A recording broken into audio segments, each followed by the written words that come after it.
Welcome everyone to the 2025-26 LA Softball Association Premier League Grand Final. Tonight's event is proudly brought to you by Scoots Cafe. Fantastic team who kept the campaign on fire throughout the entire season. We thank them for their continued support. We're going to move into the introductions of each of the teams for tonight. First, the team that finished third at the end of the night round, taking an incredible rise from the lower end of the ladder last season. Please welcome the Hills Heat. Leading off, Abby Dashu.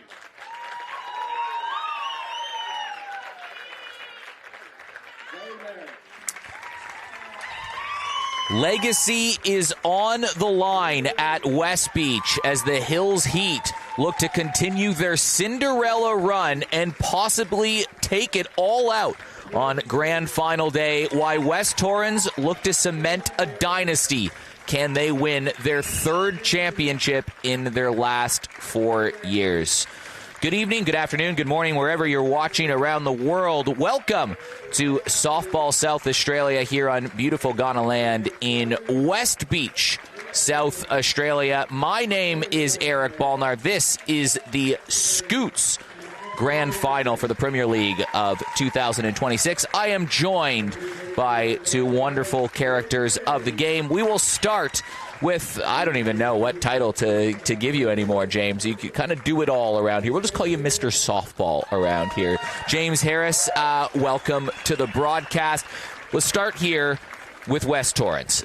A chance to win their third in 4 years. It feels like every year they're in the grand final, but that hasn't always gone their way. This is a chance to really change the narrative around this West Torrens team. You can call me a bit of a softball tragic. No, it's an absolute pleasure to be here in the 10th year of the broadcasting of Spacequake Sports and the Softball SA Premier League. So thank you very much, Eric.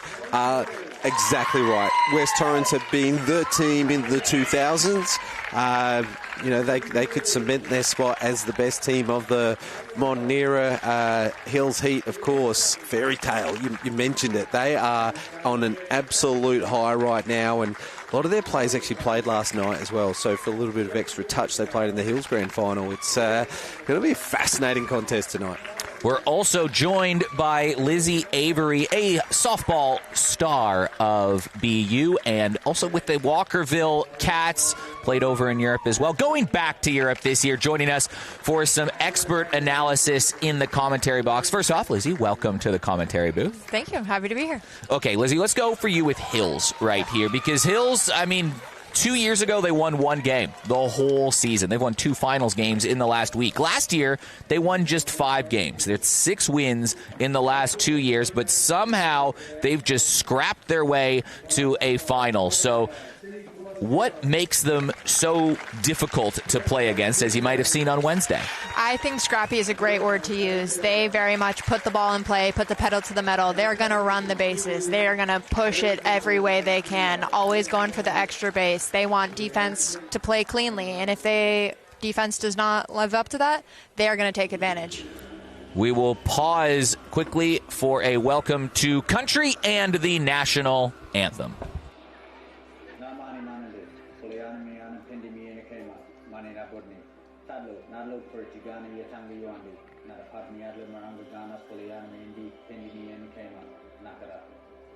We acknowledge the land we meet on today, the traditional lands of the Ghana people, and we respect their spiritual relationship with the country. We also acknowledge the Ghana people as the custodians of the Adelaide region, and that the cultural and heritage beliefs are still as important to the living Ghana people today. We also pay respects to the cultural authority of Aboriginal people visiting from other areas of Australia present here today. Welcome to Ghana country.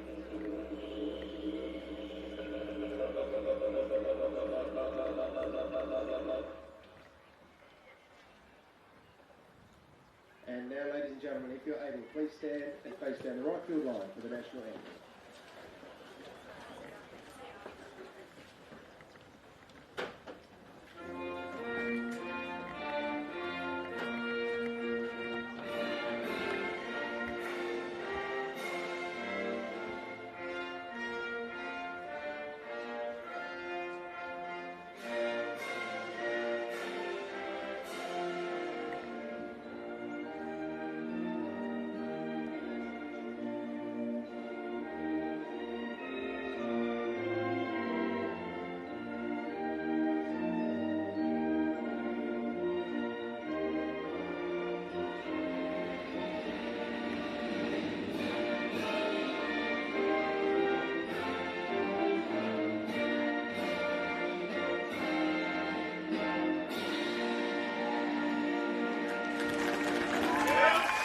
Team announcements done.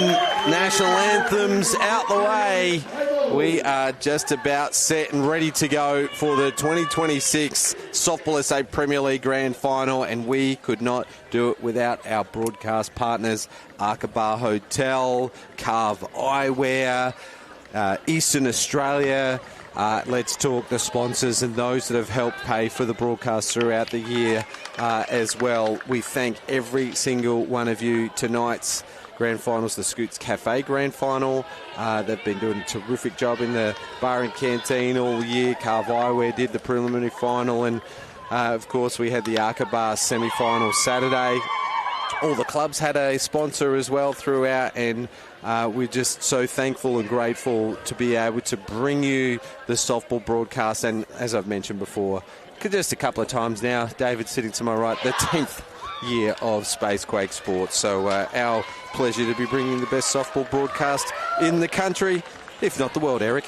Well, a very young West Torrens team was in that first grand final that we broadcast 10 years ago. Maddie Scott was just 15 years old at the time, pitching in the circle. Steph Trzynski, she was a young buck still in college. She was pitching at California, ended up coming back and pitching for Glenelg, and then back to the West Torrens Eagles, where she has been the dominant player. You see her on screen right now. She was just awarded the Kath Coral Medal, which is basically your MVP if you are talking in American terms. In Australian terms, it's the best and fairest. She's won it 3 times. There's Maddie Scott on screen.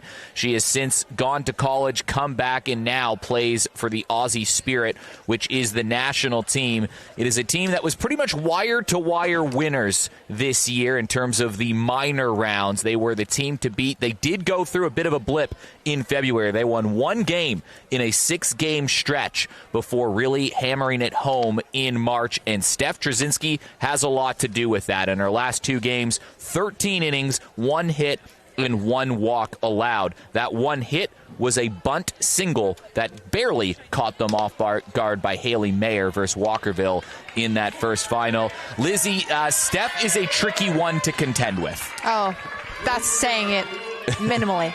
She is spinny. She will pound the zone and she will get you to chase. She very much has all the tools. She has it up, she has it down, and she has a great changeup. So getting ahead and getting batters to chase will be her MO, but hitters are up for a tough task today. Abby Bastian, who has quickly turned into a star of the local leads. The 18-year-old will lead things off, and she takes a first pitch strike. We are underway, and James Harris, Abby Bastian, well, she was sort of called the future a couple years ago. It might be the present now. Her introduction to finals softball has been nothing short of ridiculous so far. Well, particularly this year, it's just gone from strength to strength and getting some great opportunities, and dominant every time she takes the diamond. Has been blasting at this final series as well. Leads all comers with, 6 hits in her 2 games played so far. And now she's going to lead off the grand final with another base hit. Abby Bastian has had 9 turns at the plate in the finals. She's been on base 8 times. Just have a look how she sits on the rise ball. She's just waiting for that high ball. She kept her hands high and she drove it up the middle. Zoe Marich will follow, a fellow member of the under-18 South Australian state team that played with Abby Bastian back towards the end of 2025, beginning of 2026. But this has been a dynamic duo at the top of the lineup, Izzy, that has really led the future here for Hills this year. For sure. When you can get on, get them over, and get them in, that's a great way to start any game. Zoe Marich had 2 hits in the last game. She shows bunt and pushes it down the line. Now she's on 2 strikes. This is a grand final. It's a completely different game. I get it. And so we're going to see a lot of more base runners. Happy Abby Bastian on screen. Zoe Marich was the only base runner for the Hills Heat last time these 2 teams played, and it was a walk, a long at-bat. There was about 5 or 6 foul balls throughout that at-bat. Steph Trzynski does not walk many batters at all, and she gets Marich to swing and miss. It'll be the first of what we presume will be a few strikeouts today. Yeah, for sure. She's going to work the zone, and when she can get batters to chase like that, it's going to be a hard day for the Hills. But I think it's a great comeback. Giving up a leadoff hit is never how you want to start, but stranding her at first for now is a great comeback. 129 strikeouts, 9 walks in the regular season. 9 walks in 75 innings pitched. But this will be a good matchup. Charisma Bergeson has been here the whole year. She has been one of the star players of the competition. She's got a lazy 500 batting average on the season.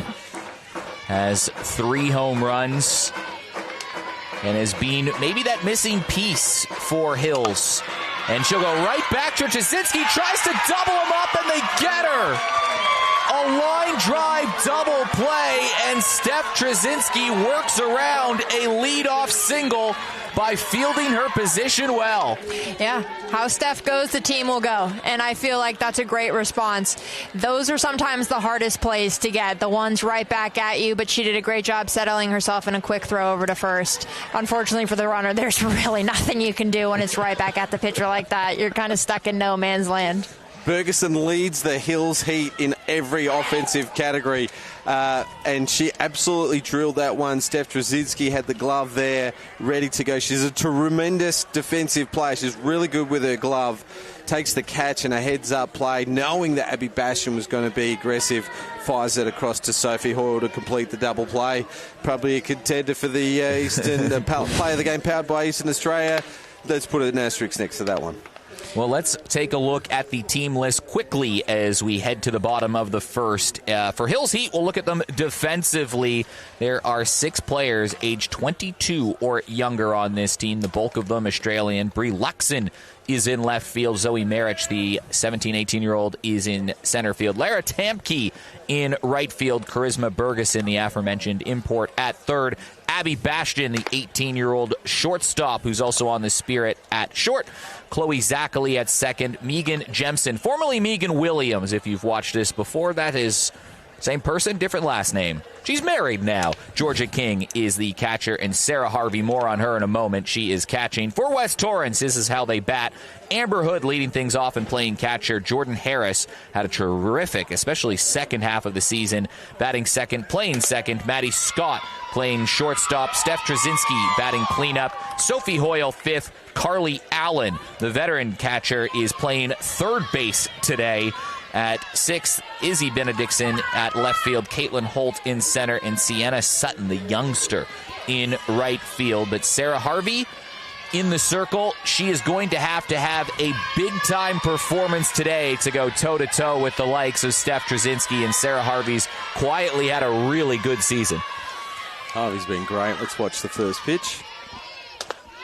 Up and out of the zone. A question for Lizzie.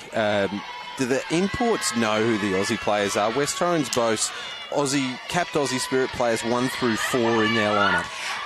Sometimes you don't always know them coming in. I feel like sometimes we have that really much U.S. frame of mind where there's so many things we're focusing on in the college game, but you quickly learn when you get here. It's no surprise when the Aussie players show up and they show out for their teams. Amber Hood got her call-up, a long-awaited call-up to the Aussie Spirit this year.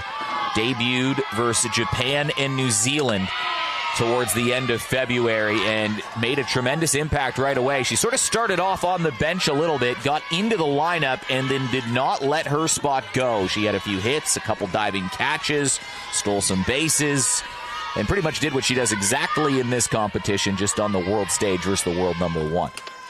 That's what you have to do. You have to play when the pressure's on. Leads the team in with 10 walks. Amber Hood, she's got a good eye. That's why she's at the top of the order. Yeah, Sarah really needs to get at her in this pitch. You never want to walk the lead off, especially to start the game. And it is a leadoff walk to start the game. And Sarah Harvey struggled with a couple walks early in her relief appearance. She ended up finishing the game, came in the third inning versus your Walkerville Cats in the prelim final, but in the season didn't walk a whole lot of batters either. No, she was a miser in the circle, averaging only 1.4 walks a game per seven, inning. Yeah. No, we spoke about that a lot, didn't we, over the summer at free bases. Jordan Harris steps into the batter box. Yeah, the free bases will kill you. Walks, pass balls, wild pitches, errors in the field. And when they start to mound up, your chances of winning drop. If you circle back through the books of history of this competition and take a look at the Team of the Year category, more on that as a moment, as this is popped up towards center field. Running in is Zoe Merrick. We'll have to save the Jordan Harris love for another turn at bat, but there's the first out from Sarah Harvey.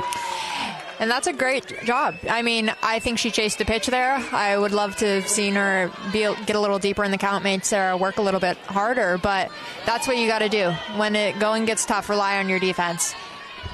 Great ground from Zoe Marich as well, having to charge on in. Maddie Scott only played 10 games in the regular season, all in the first half of the year, all while juggling international duties, playing in a couple of series with the Aussie Spirit. She's been on that team for about a year now. She has got a job up in Brisbane, and that is where she lives right now. So who knows what the future will hold for Maddie Scott in the short term in South Australia. Busy year for her World Games, tour to Japan, Chinese Taipei Series in Brisbane, the USA Down Under Series in Brisbane, then the Gilly Shield. That was all from, August, plus the 10 games for West Torrens. Should be noted, while she has played in a couple of grand finals, that was before she went to college, where she played some JUCO and Division I. Came back last year, and West Torrens bowed out in the first round of the final series. So this is Maddie Scott's first time back in a grand final since she's been in Australia, and she's still looking for that first premiership here in South Australia. But she hit .480 in her 10 games and stole 6 bases.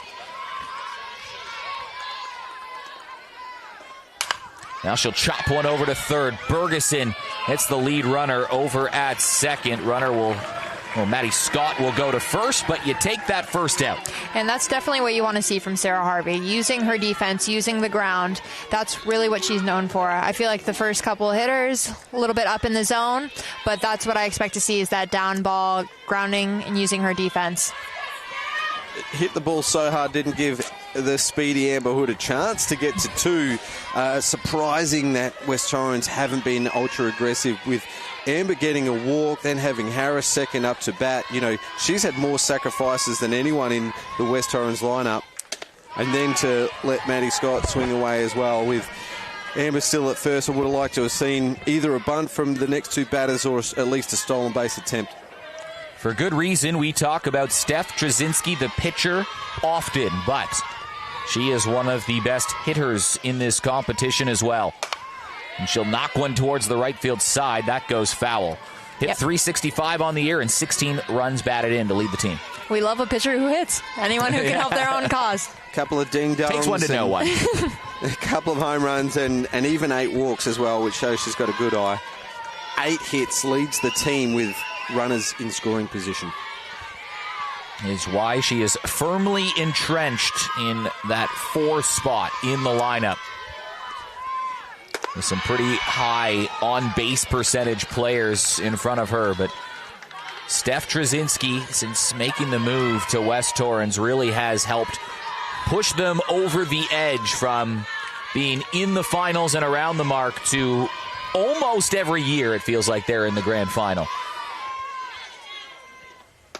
Yeah, missed out last year, eliminated by Port Adelaide in the first final, and it was without Steph, right? Without Steph. She's battled some injuries over the last few years, but when she's been in the circle, she has been dominant. She's won 3 Best and Fairest. Finished runner-up 1 year and lost by... She's finished runner-up 3 years, but 1 year in particular, she lost by 1 vote and played half the season. Yeah. I think she played, 8 games and had 24 votes or something that year. It was crazy. The legend continues to grow. Now she'll pop one up to center field. Young Zoe Marich moves under it, and we are underway. Both teams put zeros on the board despite allowing a leadoff base runner in their respective turns at the bat. And both teams a little more settled than we've seen in the other 3 finals games so far in the first inning. I think it's a good sign. I think, it's nerve-wracking, especially in the first inning. You see that with the first batters, a walk and then a hit. But getting able to settle down quickly is going to be key to this game. James, we have had 3 finals games to lead into this one that have all gone down to the wire. You can take a look at a back-and-forth win that the Heat had over Seacom in the first game. They were down, then they were up, then they were down, then they were up again. They ended up finding a win in extra innings on a wild pitch walk-off. That game was just crazy. They just found ways to win. Then Walkerville fell 2-1 to West Torrens in the qualifying final. That's how they qualified, and it was a pitcher's duel, right? It was just Steph and Taylor going at it for 7 innings, but early runs proved the difference. And then again, it was a 1-run game until very late in that Walkerville and Hills preliminary final, but all 3 have come down to the final inning. Brilliant softball in the Premier League final series this year, and any of the top 4 teams could have won it, really, and Seacom showed a lot of fight, and at one point they looked likely winners in their extra innings loss, and it has been the 2 best teams of the year. I say that because Walkerville had to fight their way through, and they ended up tied on points, and it was only runs against that separated them. So if Walker were playing, I would have said the same thing. Top 2 teams playing for the year, and hopefully we're in for a good one tonight as well. Sarah Harvey, just like Steph Trzynski, the pitcher for Hills and pitcher for West Torrens, both batting 4 in the lineup today. And Harvey had a crucial hit versus Walkerville at the time. They were down 4-2. They just allowed a 3 spot, and they quickly tied it, and Sarah Harvey was the one that led off the inning with a hit. This one bunted over to Carly Allen, and Allen stalls a moment and makes the play across the diamond. That's an interesting choice. I feel like she's a great power hitter. I'd love to see her swing in this moment. I think if she done that a little bit more, though, she could have beat it out. She was pretty close. The double clutch was almost costly, but West Torrens definitely playing good defense so far, and I think it's going to be key to the game to keep that up. Very interesting choice. I would have said the same thing. 0 bunts for the year, Sarah Harvey. 18 hits and 11 RBIs. She proved she could do it with the bat. So, interesting choice to try something different here in the second inning. Maybe just trying to get the defense sleeping. Try something different if she hasn't had a bunt all year. It's the grand final. Anything goes. Well, up until Abby Bastian had that base hit up the middle on the first batter of the game, mind you, the only hit that Steph Trzynski conceded in March was via an infield bunt by Haley Mayer. Not a lot leaves the infield versus Steph Trzynski when she is on her game. She didn't like the call on that one. She's behind. Georgia King has been part of the Hills program. Well, through the journey over the last few years in particular, since she started playing for Hills, she was on that 1-win team. Just a couple years ago, she was a kid on the team.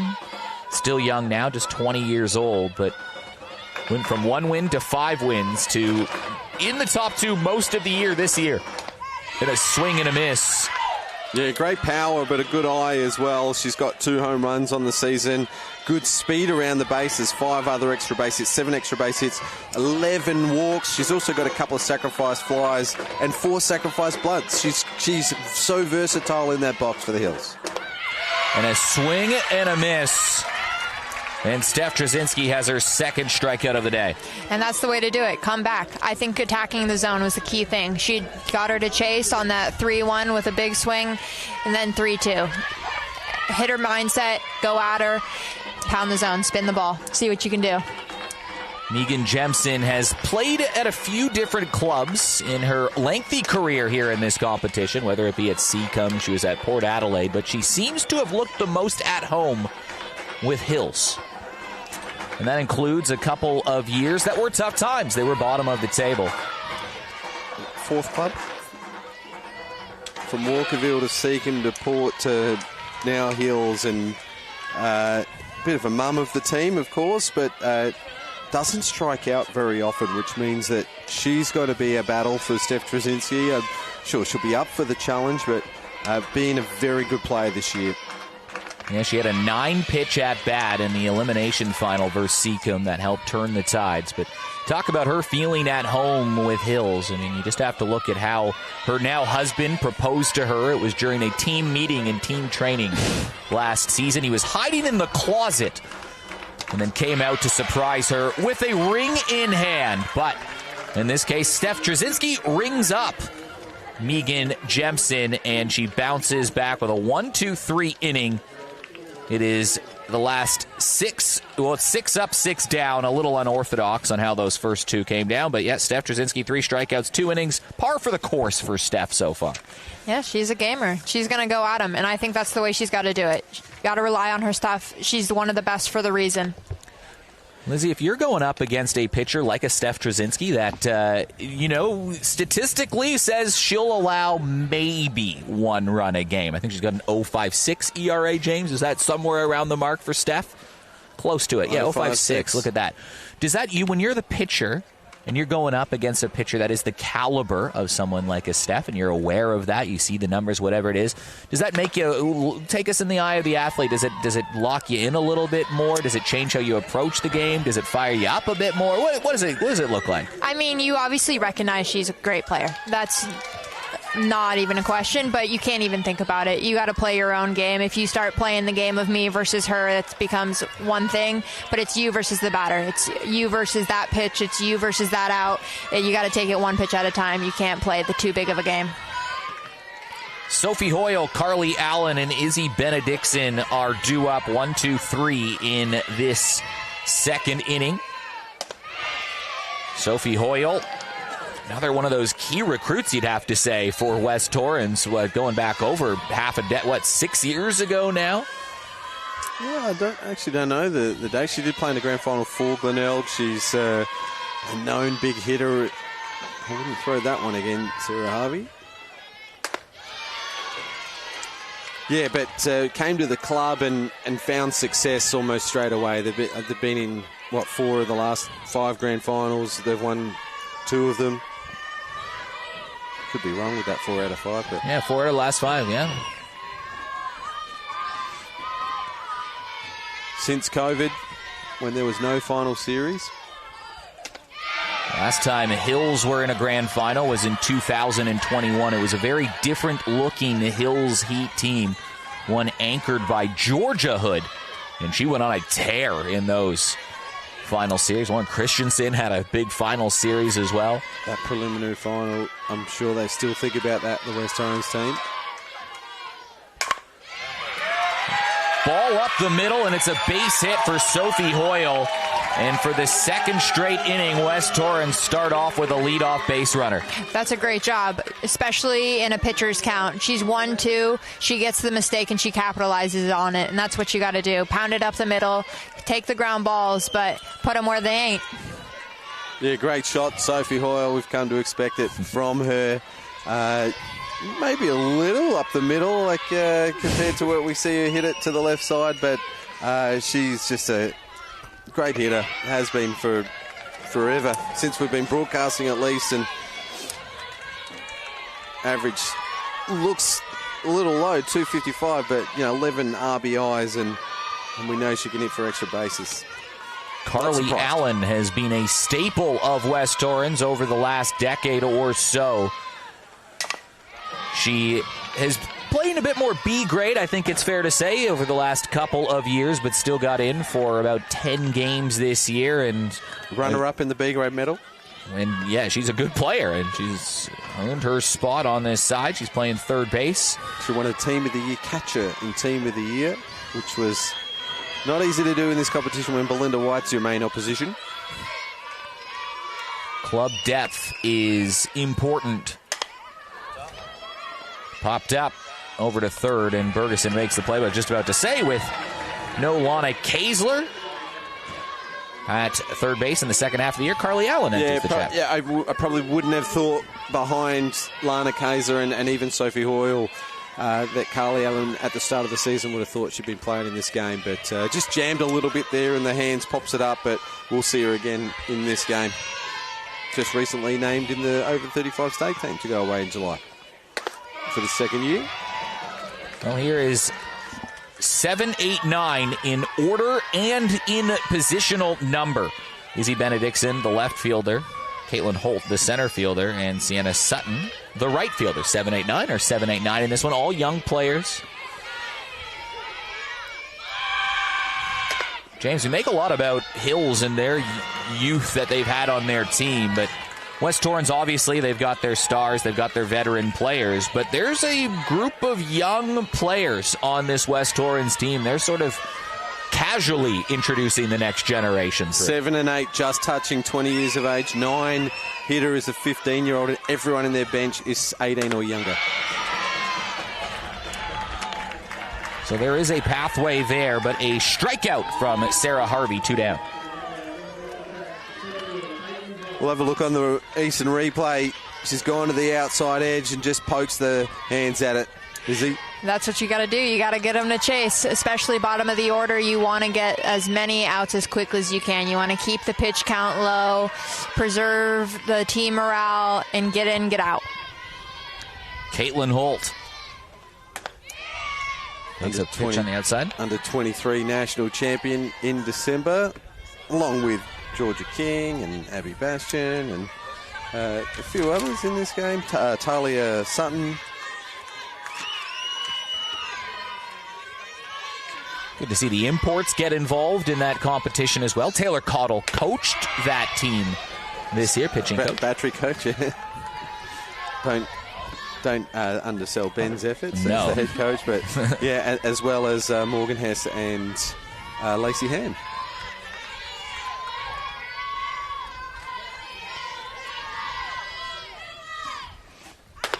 A swing and a miss. So teams have been able to get base runners so far. 4 different players have reached base. Nobody has yet made it past first. Nope, but you're going to see a lot of teams try to shorten up here, especially with 2 strikes. Just trying to get to contact, redirect the ball. Hopefully lay off the rise ball is the idea, kind of, but keeping it short. And Sarah Harvey allows the leadoff single and then goes shallow fly ball. And then 2 straight strikeouts to get out of the inning unharmed. It's what Hills have done so well in the final series, is leaving runners on base from a defensive point of view, and they keep things at 0. Well, you mentioned it, that the base runners haven't left first base yet, which means that you risk yourself being out-coached in this game. We know that Reggie Fairley has been there and done that with some state teams and some Aussie squad teams, etc. And Matt is coming through the rankings, right? And they've both won Community Coach of the Year award before. He's in charge of a couple of state teams over the last few years as well. So don't leave those runners hanging too long at first base, because, like I said, you could be at risk of being out-coached in this game, and tonight's not the night for it. Carve Eyewear Player of the Game. Tonight's Player of the Game will receive the Carve Eyewear terrific-looking sunglasses and a $30 voucher to Sporty's Bar, thanks to the Arca Bar and Carve sunglasses, and, of course, Play of the Game. That double play still, in my mind, powered by Eastern Australia. The Play of the Game will earn a $100 voucher to Eastern Australia. Thank you so much to their support over the whole entire season. Carve Eyewear, Arca Bar Hotel, and Eastern Australia. Well, we enter the middle innings. No one has gone past first base. Steph Trzynski is 6 up, 6 down. She did allow a single before a line drive double play straight back to the pitcher. There's aggressive intent there from the youngster going after the first one. Yeah, I think so, and I think Steph has done a great job. The first inning, 2 hard hit balls, quieted it down in the second, and now going back at it in the third. Getting the youngster to swing, I think that's the way to do it. Steph lives off the swing and miss. lives around the edges as well, Steph Drzezinski. For sure. You got to have a good eye. When you can hit strikes, it definitely makes your job a lot easier, but she makes it tough. That or Tempe's done her homework. 71% strike percentage for Steph Drzezinski, 75% first strike pitch percentage. And that's really key. Getting ahead, being able to do whatever you want after that. When you're ahead in the count, especially, you can do what you want. 1-1, I would say, is almost the most important count. The stats, the difference between a 2-1 count versus 1-2 is huge.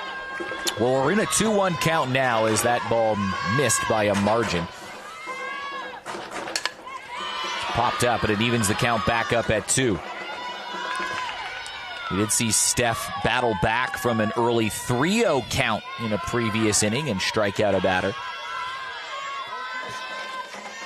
Yeah, it's going to be about the team who can do the little things right. Limit the free passes, get the timely hits, and have clean base running and defense. Swing and a miss, and it's the third straight strikeout for Steph Drzezinski, all swinging, 4th of the day. Yeah, 4 out of 7's the average is getting right up there. As Steph Drzezinski just putting her stamp on the game early doors with Michaela Yankovic, Chloe Zackley to go. So 8-9 batters and potentially more strikeout victims. Not to say that Michaela Yankovic didn't earn that hit. Sat on the change-up on Wednesday night, smashed it up the middle and really got the Hills momentum back late in the game. This has been a Hills team that has been opportunistic with the bat. They had less hits than runs scored so far in the finals. So it's 7 hits entering tonight with 11 runs in their final series. They have got on base through virtue of some errors, some walks, some missed opportunities, but they bring them around when they get them on. On the flip side of things, they have stranded 15 batters in 2 games, including 9 in the preliminary final. Sorry, Lizzie. They take away opportunities. They kind of lock down with runners in scoring position. And that's what you got to do. You got to get the hits when it really counts. Back to Steph Drzezinski, who underarms it, and it is the second out of the inning. That's interesting. I love the slot throw. Quite beautiful. I wouldn't have been maybe what I would have done, but I like that. Show off the athleticism a little bit. I've been able to keep a secret the last couple of weeks. You heard her arm playing baseball a couple of weeks ago, and we saw in the semi-final against Walkerville, she did a couple of underhand tosses, and the commentary didn't actually pick it up that she was just resting a sore arm. I mean, I did know that, but I didn't want to tell on her. Now I'll give it away. She's no more games to play. After tonight, of course.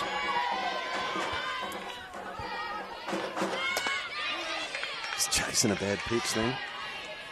Now she's got her on 0-2. And that's what she gets you to do. She gets you to chase the junk. I hate to call it junk, but that's what it is. Those are pitchers' pitches. Well, she was breaking before she even let go of the ball, so predetermined decision, I think, from Zackley. Yep. Zackley stays alive by fouling one back, and she'll live to fight another pitch. Sometimes those are predetermined plays almost, like with the hit and run. No matter where that pitch is, you got to swing at it, or the squeeze. So she was just trying to catch the defense sleeping. Just didn't work out for her. Gets the ball in play. Only 6 strikeouts for the season and 222 average. Not bad for a 9-hitter. It's a big at-bat. If she can find her way on base, it gives a small window for Abby Bastian, who has been tearing it up lately. And Drzezinski keen to keep things low right here. Yeah, which is a little bit surprising. I think I'd expect the rise ball here, frankly. It's one of her best pitches, and I feel like sometimes you can't even tell on screen how good it moves and how hard she's spinning it. There it is. And she just missed. And to your point, James, Zackley does a good job of leaving that pitch, too. Yeah, she's done it pretty well. She does that thing that I'm not too fond of. She brings that bat around, maybe is that trying to square up? She's not doing it on this occasion, but keeps a keen eye. There she goes.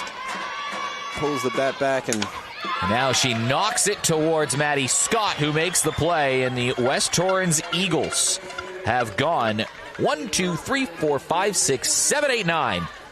9 up, 9 down to start the grand final. There is a lone base hit in the mix there. 4 strikeouts from Steph Trzynski.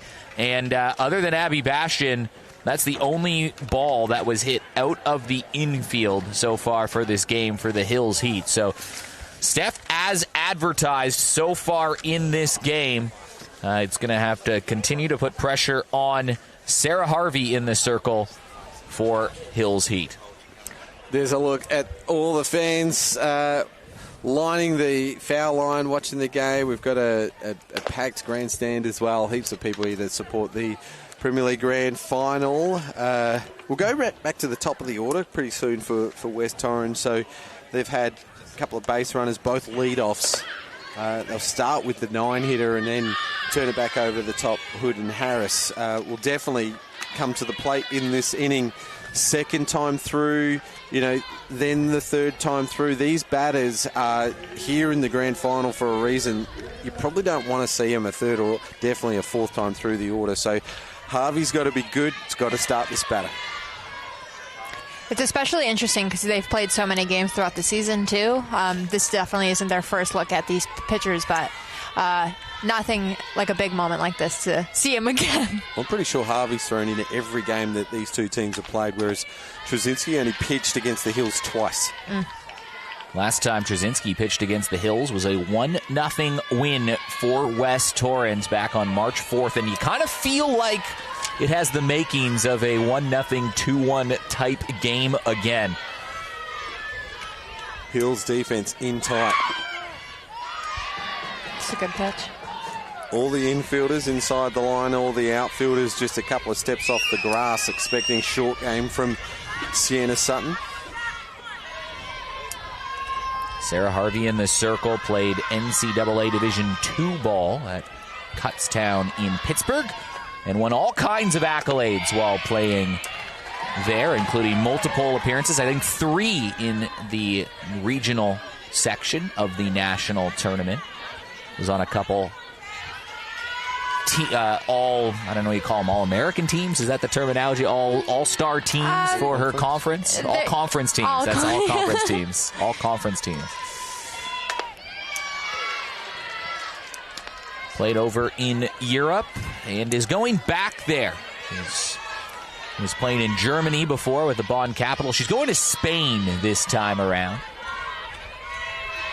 I didn't know she played for the Bonn Capitals.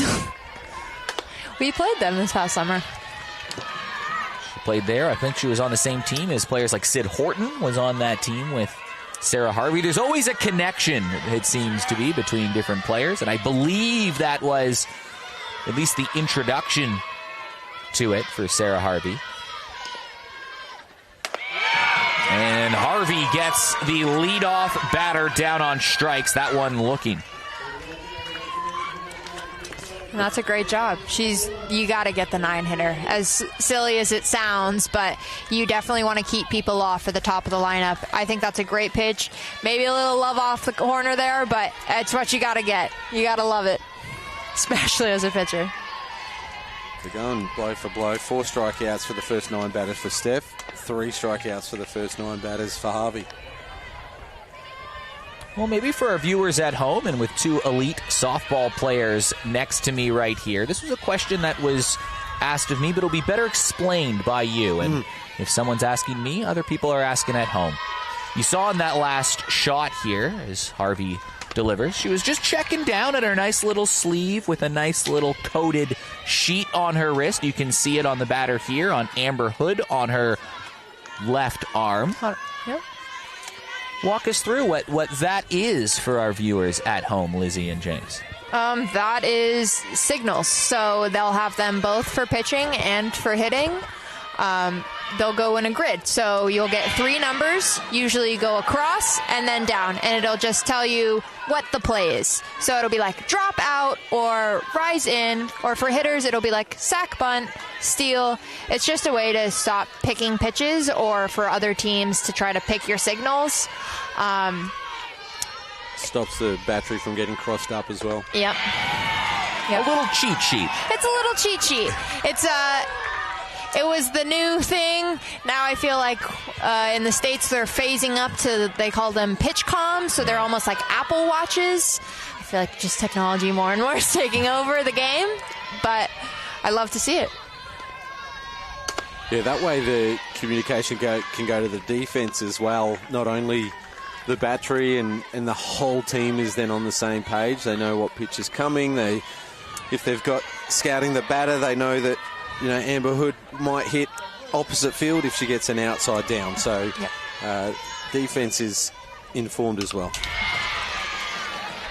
Got to make sure you have the right one for each of the games. Generally comes from a designated coach from the dugout now as well. You see a lot of your college players looking to the dugout for the signal. Yep.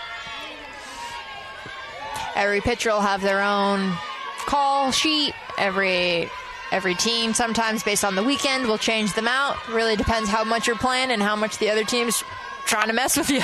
Ground ball over to short. Great pickup by Bastion, but Amber Hood uses her wheels and gets on base. It takes away what would have been a spectacular play. That'll go down as an infield hit. She's so good on the backhand, Abby Bastion. We saw him Wednesday night making diving plays, so we know she's every chance to glove that one, and Amber Hood just too quick. There was nothing wrong with that play whatsoever, but Amber Hood able to beat it out. Yeah, absolutely nothing you can do. Beating it out. Love to see it. What a play.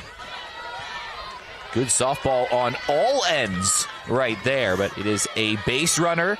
For the part of the lineup you want a base runner for, Jordan Harris and Maddie Scott. And Jordan Harris, you want consistency. She has been on, well, I mean, if she continues her form into next year, we're going to run out of fingers to count the number of teams of the year that she has been on this competition. Just the ninth player to get 10. It's ridiculous. Knocked over to the right side of the diamond, and Jordan Harris has a hit. The throw over to third gets away. It could be a run. Amber Hood scampering home. It's 1-0 West Torrens, and even that one slips away. But Jordan Harris helps cash in a run. Amber Hood's going to be laughing as she enters the dugout. Looked like she was going to face plant it onto home plate. Let's have a look at the Eastern replay. Hello to Maeve Harris, who'll be up watching this tonight. She smashes that one past the backhand side of Zackley. Then takes off on the throw. It went to the fence, so Amber was sent. Charisma probably didn't have a play. That's why she looked to second. And then there was an overthrow there as well, but it was good backing up from the Hills outfield. That's probably the wrap of the play as we watch again.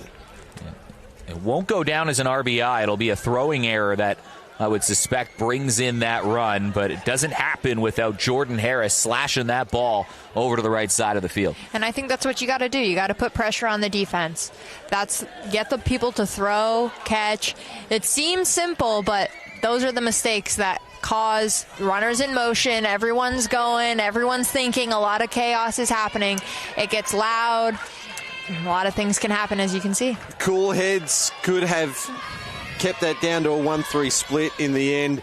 Amber Hood was always going to 3 then. I know, big game, big play. Let's try and throw that runner out at 3. But in the end, it went to the back fence and a run scored. They would have been better off hitting a cut or throwing to 2. And Hills Heat now trailing.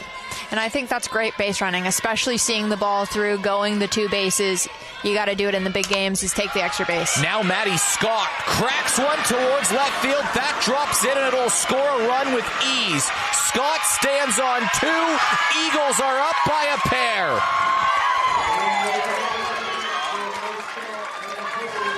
3 consecutive hits to the top of the order for West Torrens. All smiles from Maddie Scott. She smashes that one into the alley. And with this breeze and that left-handed bat, it's going to tail away from the centre fielder. The left field was in too close. Jordan Harris had so much time to read that one. She was tagging up on 2. She knew she'd be able to score if it dropped in, and definitely get to third if it was caught. There she is, not breaking stride, crossing the plate. And she's pumped for the second run for the Eagles. And we're making a pitching change. Yeah, Michaela Yankovic will enter the game. Good decision from mine. Michaela Yankovic and Sarah Harvey are interchangeable in this game. They have been going equal all throughout the season. Not much separating in the innings pitch, not much separating them in strikeouts, not much separating them in ERA. But Michaela Yankovic has a better win-loss record for the season, a 7-win, 3-loss record, whereas Sarah Harvey's got 6 and 6. Sarah's not out of the game either because Michaela's the DP. She can always be re-entered, a weapon that you can come back to. Well, Michaela Yankovic it's kind of reversal of what we saw on Wednesday night. She started the game, pitched the first 2 innings, and then was swapped in favor of Sarah Harvey, who took the ball the rest of the way and was excellent in that time. She got off to a bit of a slow start, Sarah Harvey, but settled in really, really well. But here, after a strong start, it is 3 straight base hits, Hood, Harris, and Scott, that have accounted for 2 runs. And Yankovic, the new recruit for Hill. She was at Walkerville previously. And Port Adelaide. And now will have an opportunity to try to keep her team in touch. You can't let games get too far away with Steph Trzynski in the circle. I like this move, changing up the momentum, changing up the pace. You just got to do whatever you can to stop the other team, and sometimes it's just changing the pitcher, giving them a different look. Hills have done a good job of limiting damage in innings all throughout the final series. You think back to Wednesday night, they were up 2-1. They went down 4-2. As bases loaded, 1 out. They kept Walkerville at bay, didn't allow another run, and quickly scored 2 runs to get themselves back in it. Had they let that one get away, they might not be playing in this game today. And right now, it's a similar situation. Down 2 runs, runner in scoring position. The MVP and Steph Trzynski up to bat, and one of the most clutch players in Sophie Hoyle will follow. This is a big task for Yankovic. It's a good change, and the reason why they've worked so well together is they're different pitches. Michaela Yankovic has a rise ball. She will go to the change-up, whereas Sarah Harvey is all about her spots and her speed. That one drops down low, and it's a 2-1 count, so Yankovic behind in the count early. I think she's got to go at these hitters, unfortunately. With the way the game is going, 3 hits in a row, you got to get your team in the dugout, and that starts by getting ahead in the count. Yankovic just returned from playing college softball over in the United States, played some JUCO, but then ended up at Pittsburgh, where she spent last season. Yeah, Salt Lake City Junior College. Pittsburgh is cold. I don't know how she did it.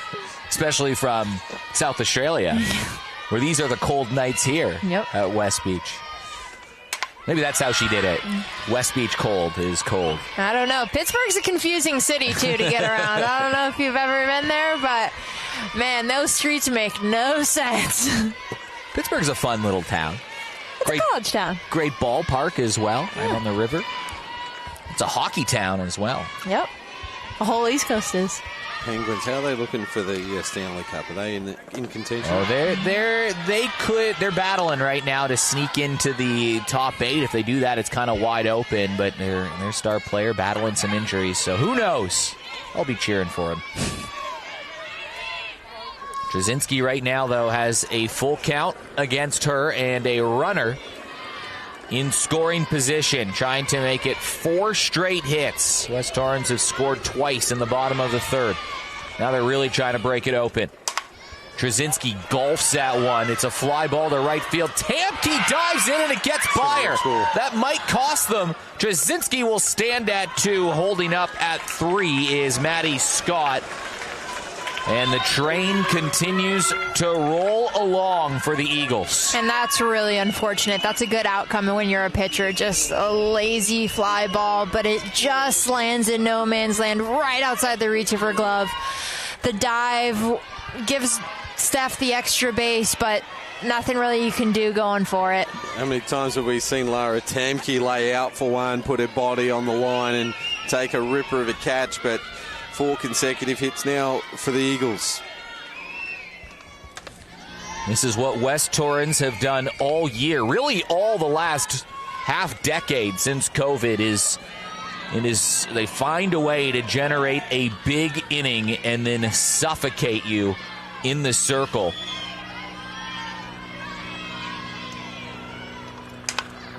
Games are close until they aren't with West Torrens, it has felt like over the last few seasons. And that's the way the good teams do it. Inning by inning, 1 run, 2 runs, 3 runs, all of a sudden you look up and you're down by 2 or 3, 4 or 5, and gets out of reach pretty fast.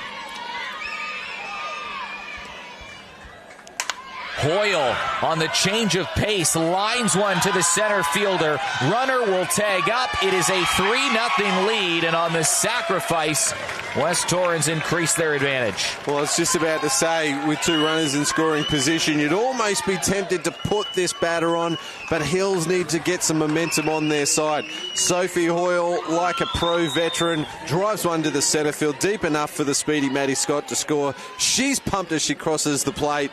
But she was good enough by Zoe Marich actually to keep Steph Trzynski at 2. Runner still in scoring position, of course, but a 3rd run crosses the plate for the Eagles. And that's a great job at the bat. That's a changeup. She sat on it good enough just to get it deep enough to the outfield. Now Carly Allen goes swinging. That's knocked to center field. Marich throws it in. Hustling home is Steph Trzynski. It was Maddie Scott, on the courtesy runner. Either way, it's a 4-run inning for West Torrens, and Carly Allen joins the hit parade. 5 hits, a sacrifice fly, 4 runs scored, and a couple of errant throws as well from the Hills Heat defense. We saw 2 overthrows in one play, and then that play there, you've just missed it, but there was an overthrow to second to try and get Carly Allen, and she took 2 on the throw home. I think it's interesting, the choice to go all the way home there. I almost want the cut just to get the runner not to go to second. But it was a close play as she caught it, and she's a little shaken up. I hope she's all right. It's a big inning from West Torrens. Hits to Hood, Harris, Scott, Trzynski, and Allen. Well, this inning almost reminds me of the Port Adelaide preliminary final, where they scored 7 in the first inning against Liz Engler to go into the grand final, and then they mercied them in that grand final as well. It was just lights out hitting from the West Torrens Eagles. Did you say before the game, you blink, you'll miss it, because they will just jump you, the West Torrens Eagles, if you give them a chance. Now Izzy Benedictson will try to join the parade. Fouls one back. It's a 1-1 count. 115 runs scored in the season. It's the highest of any team. They've just got the ability just to put big numbers on the board. Yeah, they're really aggressive right now. As much as a pitcher as you can, you want to throw quality pitches here. Not too far out of the zone, but like that. Close, nibbling on the edges to get them to swing. It's the uncompetitive pitches that are way out of the zone, easy takes, that make the strikes when they come in look that much better to hit.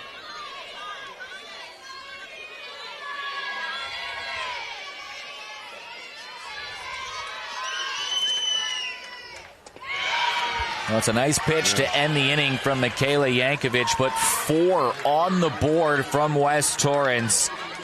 5 out of 6 hitters record a base knock, and the other one was a sacrifice fly.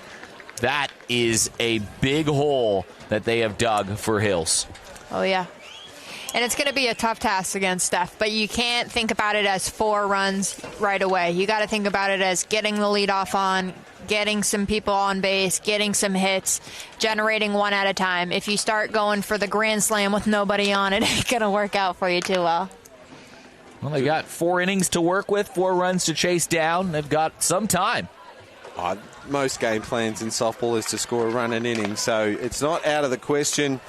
Against this player, though, it could be. However, it is a final, and the Hills Heat have shown so much in this final series. A 7-6 win with multiple lead changes and extra innings against the Seacombe Tigers, and of course, the 6-4 win on Wednesday night against the Walkerville Cats, who they'd scored 3 runs, had 3 runs scored against them since the Christmas break. So they doubled that in one game, the Hills Heat. So they're capable of doing it. They've got to start it here, back at the top of the order, and Abby Bastion having her second look. And this is definitely the hitter you want up at bat. Change the momentum, your best hitter.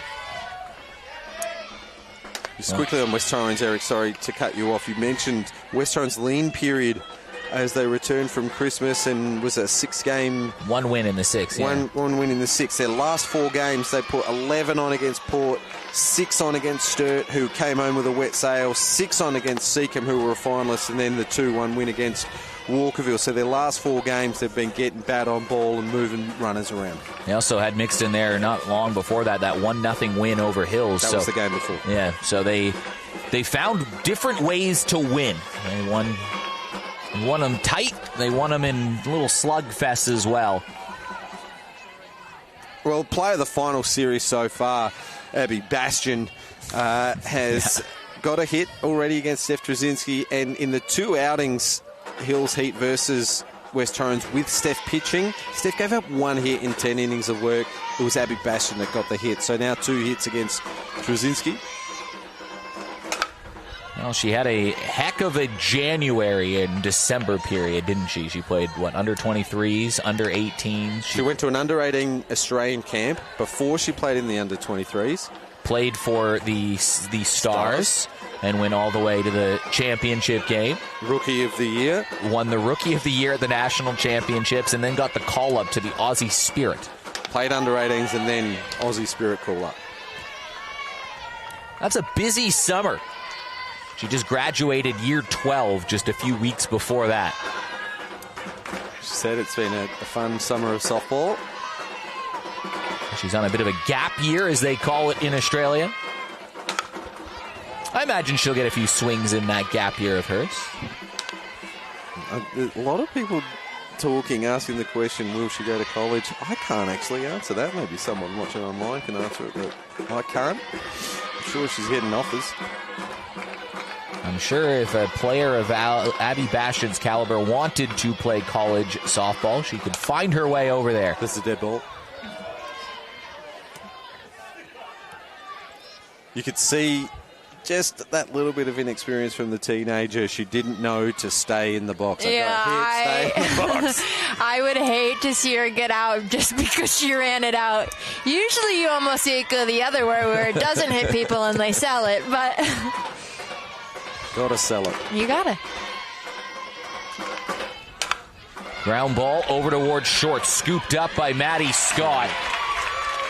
And the Aussie Spirit shortstop makes the play. That is 10 in a row, 9 in a row sat down from Steph, but 10 in a row overall in the game. Have a look how hard she charges it, and then how powerful this throw is. A missile of a throw over to Hoyle for the out. Maddie Scott, an elite operator.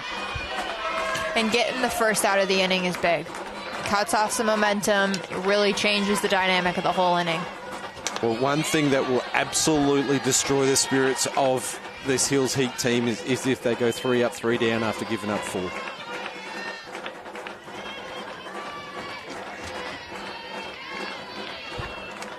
Marich, a big future for her. It's crazy. She was in the circle in that 1-win season. Yep, she's a picture. That was... As a 16-year-old, 15-year-old. Most of the time left out of the hitting lineup as well. Now she's up there, number 2. She's one of the top hitters in the team. Yeah, she had more hits than Abby Bastion this year. Yep. It's not a knock on Abby Bastion. No. Hit 326 on the season, Zoe Marich. Played on that under-18 state team as well. 8 walks and I was going to say only 3 strikeouts. I was looking at the wrong column. But yeah, 8 walks as well. Good eye. And down goes Marich. It's 5 strikeouts. James, you're putting the hoodoo on her. She just had great at-bats in this final series, and the last time these two teams played, she had that key walk. And the other time she was retired, it was a line drive to third base. It went like a missile. So you're unlucky to get that one called, maybe, Lizzie, off the plate a little. Yeah, I mean, as a hitter... Bergeson to the left side. Maddie Scott made a good play on it, but there's a base runner, and it comes from the Boise State graduate in Charisma Bergeson. Yeah, that's great comeback, too. She saw the previous pitch, maybe didn't agree with it like her teammate, but comes up, hits early in the count, and that's the way to do it.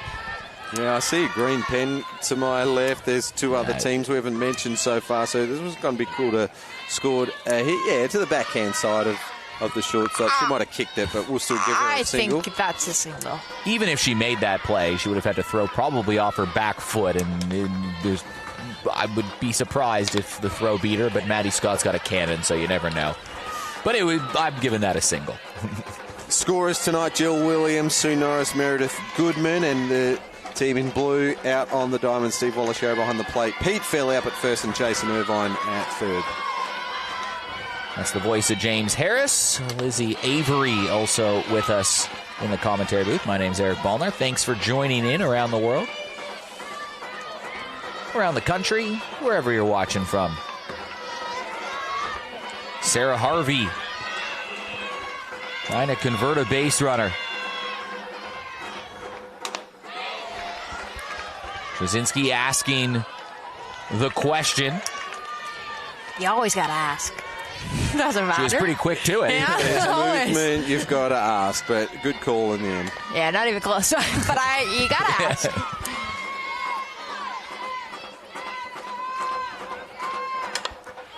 Harvey pops this up. Amber Hood has a look, but that's well and truly into the grandstands behind us.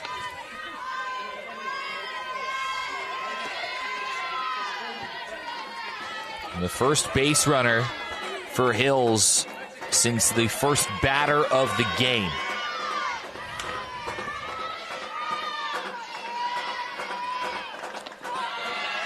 Trzynski tries to go low. It's going to be important for Sarah Harvey to put a good at-bat here together. Especially 0-2, she's going to want to dance around the zone. She has to get something she can drive, or at least foul something off to keep getting better pitches. Pokes one in the air. It's a bit of an awkward spot, and it is moving back is Jordan Harris, who takes command and makes the play. That looked good from Harris. Yeah, she had to push back hard and into the grass. It's always going to be tough. The only reason I think she went for it was in the alley, splitting the right fielder and the centre fielder, got under it comfortably in the end and caught it in the palm to complete the third out. Well, halfway through the game, and all 4 runs were scored. In the bottom of the third inning, a string of hits with 1 out from Hood, Harris, Scott, and Trzynski helped put 2 on the board. Hoyle and Allen knocked in a pair after that, and a young Hills Heat team who has been the story of the season, you could say. I don't think many people would have expected Hills to be in a grand final this season. I don't think they would have honestly expected themselves to be in a grand final either. You've heard Reggie Fairley, the coach, say they are ahead of schedule. They're not necessarily supposed to be here yet, but expectations will certainly change next year when you get to the big dance in one season and try to carry things over. I feel like the underdog mentality sometimes is dangerous because you never know what you're going to get. You can always be happy. You can always scrap and fight and throw punches. And when you win, that's the best. And if you lose, that's on the road to progress. A lot of parity in the competition right now. You take a look at the last few grand finals. I mean, there are 4 different finalists in the last 2 years. For one, Walkerville came from outside the 4 the year prior to win it all last year. Hills trying to do the same thing this year. This one popped up in the air, and it is played by Caitlin Holt. Caitlin Holt is retired, played by Georgia King, and there's one down. But Seacombe also came out of the finals last year and made it to the grand final. Every year, something changes. Yeah, the team lineups, like seeing Sturt not in the top 4 this year is always a surprise. You know, you always sort of expect them to be around the mark with the quality that they've got in their lineup. I don't think they're too far away from playing finals. And Port Adelaide, that they were in top 2 contention up until the end of November, where things went a little pear-shaped for them and ended up bottom. But you have a look at that final ladder of the season, and they weren't far away from finals either. It was like any team on any day had the capability of beating anyone throughout this season. Just goes to show how close the season was. 17 points for bottom of the ladder. Just that never happens. You know, you see 1 or 2 or 3 or 4 wins maybe, but yeah, great parity across the competition. You take a look at it. Most teams have played in a grand final since, well, every team in the competition has played in a grand final since COVID. Yep. I think Sturt are the team that has waited the longest to play in a grand final, and really since they last won it in 2021. That includes Glenelg.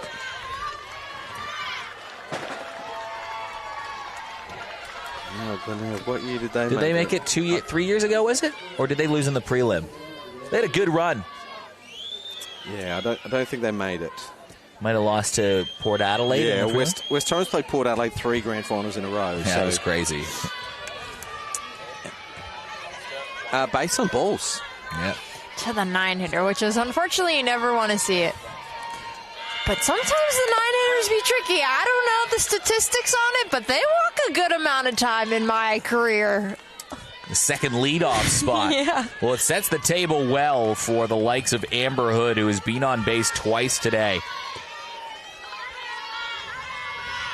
She walked in the first. She singled and scored in the third.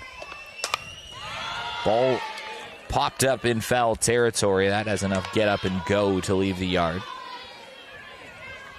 Both her at-bats were against Harvey, though, so it'll be interesting to see how she attacks this. Well, down in the counts, they're not attacking as much anymore, but I like to think offense, you're always attacking. I don't want to protect.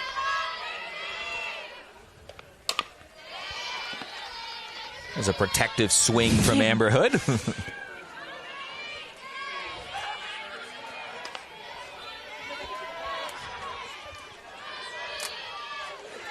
And see the likes of Matt Sutton over at third base, but Lana Kaesler playing a big role over at first, moving more into a coaching role for this year at least.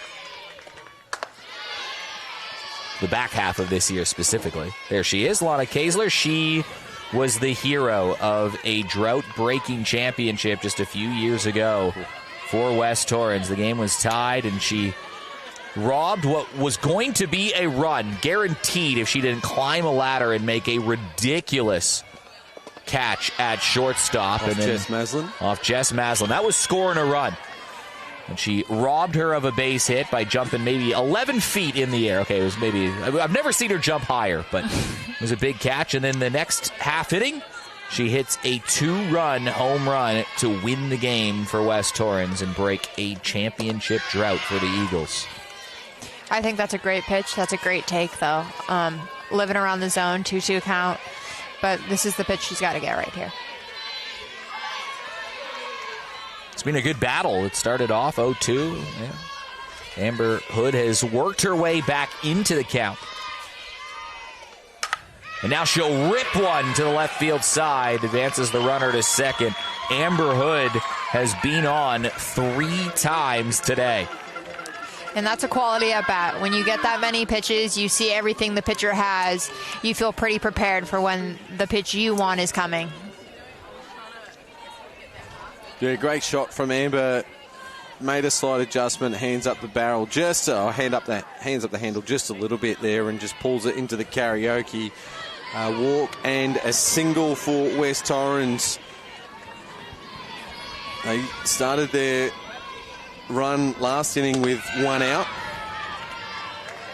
Big chance to bring the hammer here.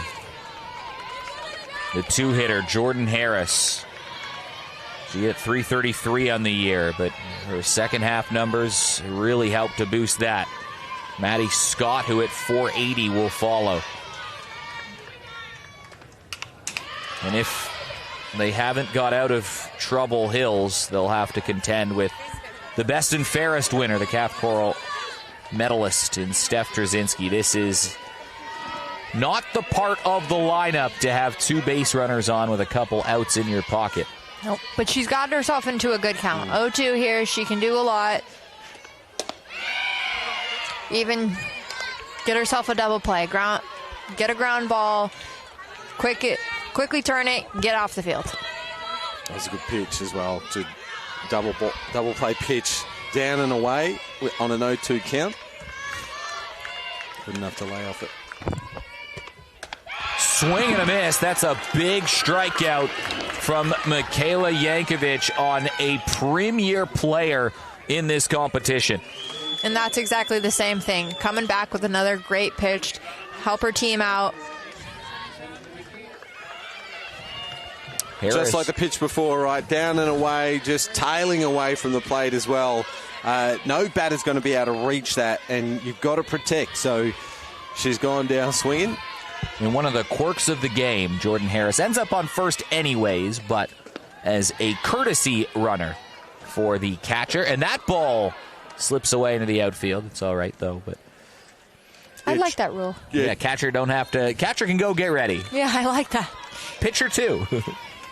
Georgia King just trying to catch Sienna Sutton sleeping at second.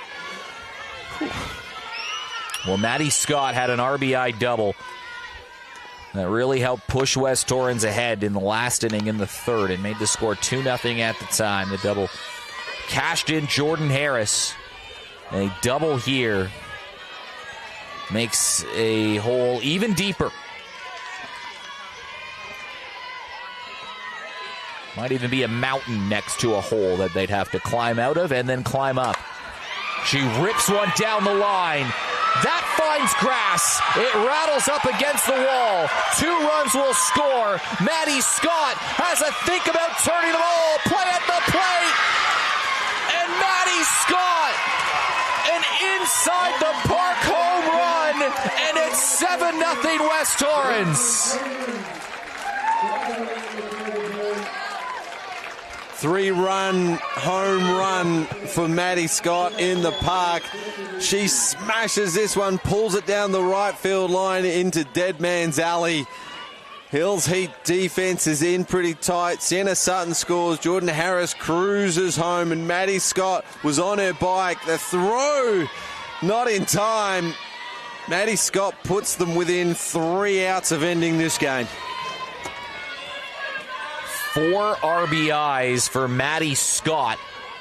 And while Steph Trzynski has been cruising in the circle, a performance like that from Maddie Scott might put her in pole position for a MVP of a grand final. Carve Eyewear player of the game, getting a pair of sunnies, a $30 voucher to Sporty's Bar, thanks to the Arca Bar. But it could also be the play of the game, powered by Eastern Australia. Yeah, it could be the play of the game. I think it is the play of the game so far. Yeah, that was a great hit. Lefty power pulling it right down the line. There's nothing you can do. Usually those are triples. She legged it out for the home run. Love it. Hey, when you're running the bases like that, you've just bashed one down the line, you might have a bit of a window. When do you start thinking inside the park, and what are you kind of looking at as you're running around the bases? And kind of off the bat, she sees it right off the bat when she hits it going around, and then you're just picking up your coaches. You know, when you hit it to especially the right field corner, it gets all the way to the wall. You got a triple, and with how deep this park is, it's pretty easy to take it and go for. Almost a great play from Abby Bastian. Trzynski will reach. Just never gives in, does she? The kid just looked like a single every day of the week and threw a glove at it, just tips the glove on the second base side of second base. Second base side of second base, that makes sense? Sort of. And is safely aboard. Courtesy runner for the pitcher sees Charlotte Winnett coming in to run. So Matt Sutton, sensing something is happening, brings in one of the kids to experience what is likely another premiership for this team. I don't say it's over for the Hills Heat yet. I mean, anything can happen in a game of softball, but they are 3 outs away. Steph Trzynski has given up 6 earned runs for the season so far, so it's not looking good. Underrated part of that, Maddie Scott inside the Parkers. How about the slide that she had coming into home? It's pretty good. Oh, you could see it. She was turning two before the ball was picked up. I was signalling to you that she was going. She didn't break stride turning third, and home was always the play. Up the middle again. Bastian steps on the bag, and that will end the inning. But another 3 runs on the board. Just quickly, the Eastern replay here is going to show the exceptional range for Abby Bastian. Let's not forget, she never misses anything on the backhand side either, as she takes 2 balls, or has a go at 2 balls up the middle, just plays the lead runner. Well, in this competition here in South Australia, there are run rules. It is, 10 after 4 and 7 after 5. So, we are now in the 5th inning. West Torrens are batting second in the 5th inning. Simple math suggests with a 7-run lead, if Hills don't score, the game is going to come to an end. Those are the rules, and that is how some grand finals have been decided before. I would personally love to see. Yeah, it'd be a shame to finish it so early. What are we, an hour and 8 minutes into this game? Wow. We would have loved to have seen a 2.5-hour epic, but West Torrens just put their foot on the pedal in the third, scoring 4, and then courtesy of Amber Hood's second hit of the game, third time on base, she scored. So did Sienna Sutton off Maddie Scott's in the park home run to just set this up for Steph Trzynski to knock him down. The 2026 Player of the Year, the Pitcher of the Year, the Team of the Year pitcher, the Aussie Spirit player. Probably could have been the pitcher of the tournament at the Gilly Shield, and it's all ahead of this young Hills Heat team to at least extend the game by scoring 1 run here. Trzynski trying to win her 4th premiership, 3rd with West Torrens.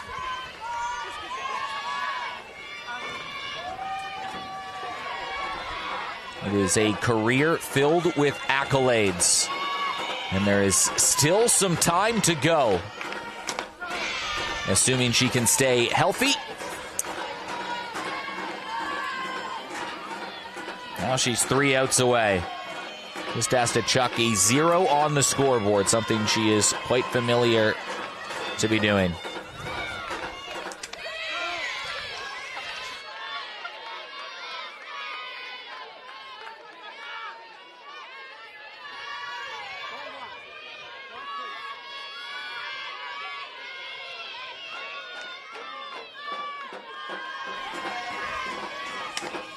One-two count. Knocked to the right side, but Hills start to issue their response. They need a run to keep the game alive, and a leadoff single will help that through Georgia King. And I think that's a great start. That's what you have to do, one batter at a time. You're just fighting for the extra innings here. You want to not have the game end early, and a solid single. Yeah, hit it really hard. Just what the Hills needed. They can build this up from here. They're not over yet. They've got to fight. It's great that they got the lead-off on. Megan Jemson, the veteran, will want to continue this game. Even if you can't get on, you want to get the runner over. You're fighting at least for the 1 run, but you want to get more just to keep cutting the lead.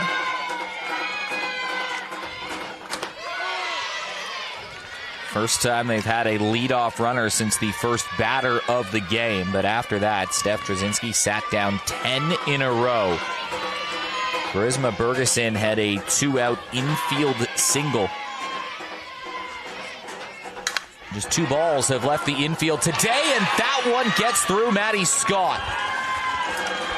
A single and an error are going to put 2 runners aboard.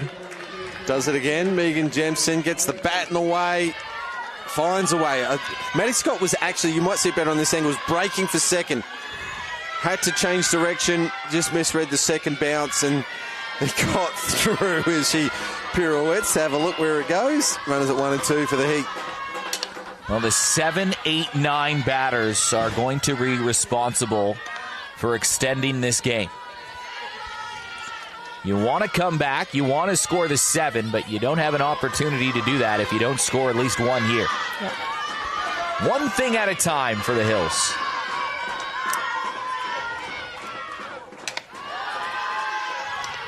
Well taken behind home plate by Amber Hood. Giving her young hitters a green light as well, like not trying to bump these runners around and then expect Michaela Yankovic or Chloe Zackley to bring the runners in, giving the opportunity to Tamke here. I feel like that's a good play. You can't waste outs at this point in the game, especially when you're down by 7, running out of them, especially, run roll territory. You got to get what you can get. Had this been a 1-0, 2-0 game, you might see a bit of a different approach, but decisions are dictated by situation. And that's what it calls for right now.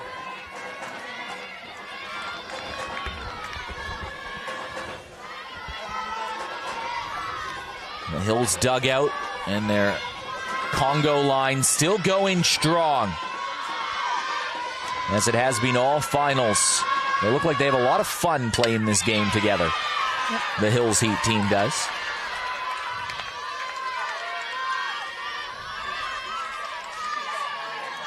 And Tamke again is having a lengthy at-bat.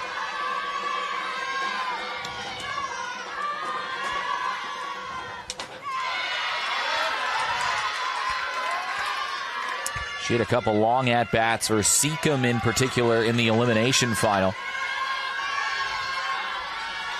I'd expect maybe a change of pace here, something down in the zone. She's gone up a lot. Got to change the eye level.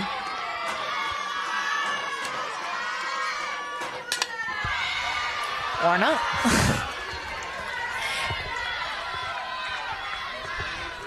Gutsy at-bat from Tamke here. She's fouled off 3 in a row. This will be the 6th pitch of the at-bat, I should say. This is the game within the game.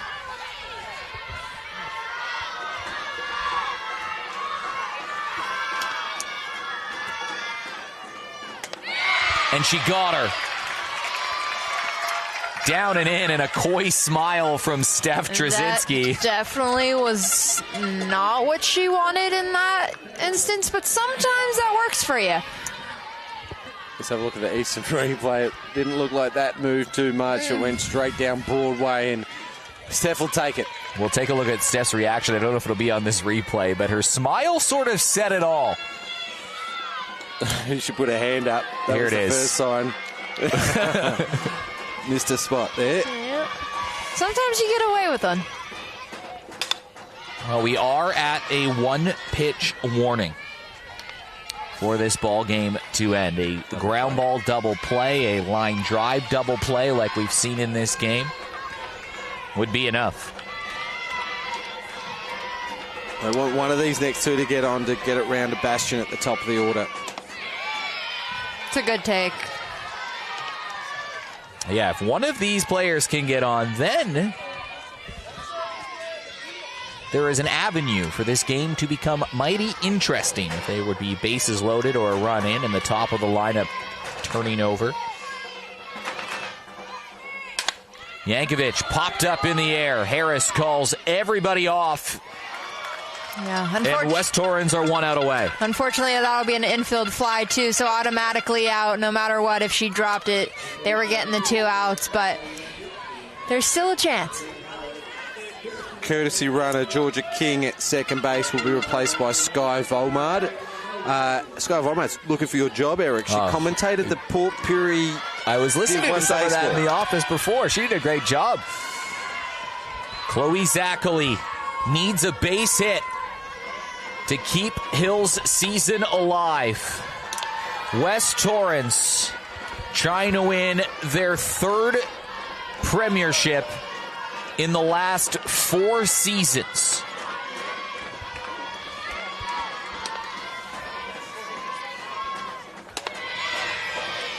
They beat Port Adelaide twice.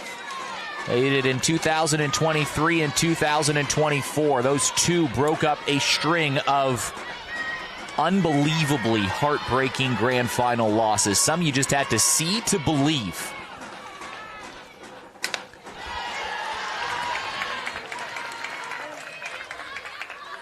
Wild ones. Last year, Season didn't quite go according to plan. They lost in the first round of the finals. Now they are one strike away.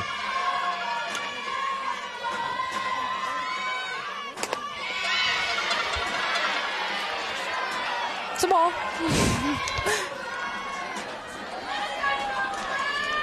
I love how excited everyone gets though on the close ones. Well, that was the championship close one, too. That was one to get excited about. It's a 2-2 count.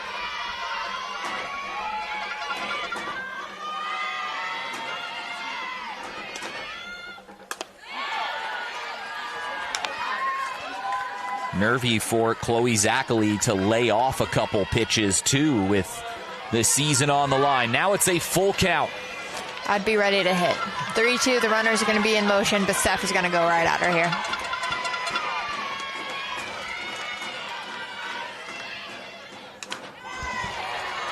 Just stays alive. Hills have made Trzynski and West Torrens work for it here in the 5th inning.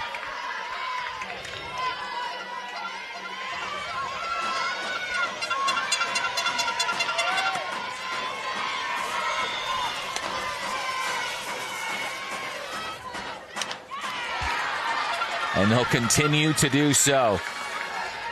That's a good cut. The runner at second is trying to help the batter out, tipping pitches. It's not quite going where she thinks it is, so the batter's got to be careful about that, not guessing and just reacting to the pitches where they come. Now Amber Hood needs to extend the drama just a little bit by making a equipment adjustment. But we go again. Full count. 2 outs on the board. Championship waiting in the wings. It's a dynasty for West Torrens.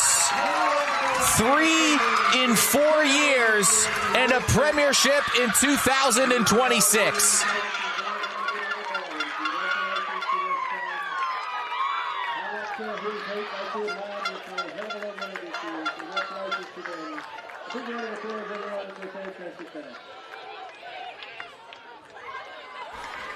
They celebrate near the circle. It's become a familiar scene here at West Beach. But a shutout in 5 innings of work for Steph Trzynski. West Torrens were pressured a little bit in the last inning, but their bats really did come alive in a 4-run third and a 3-run fourth, headlined by a 3-run inside the park home run from Maddie Scott. And West Torrens pretty much wire-to-wire winners in the 2025-26 season. For sure, they dominated. They won the regular season for a reason, and I feel like that showed up here today. When you can play good day in, day out, every pitch, every out, every inning, it works out for you in the end, and they really showed that. They had to do it with some new pieces that they didn't have a couple years ago. Obviously, Maddie Scott returning was a big in.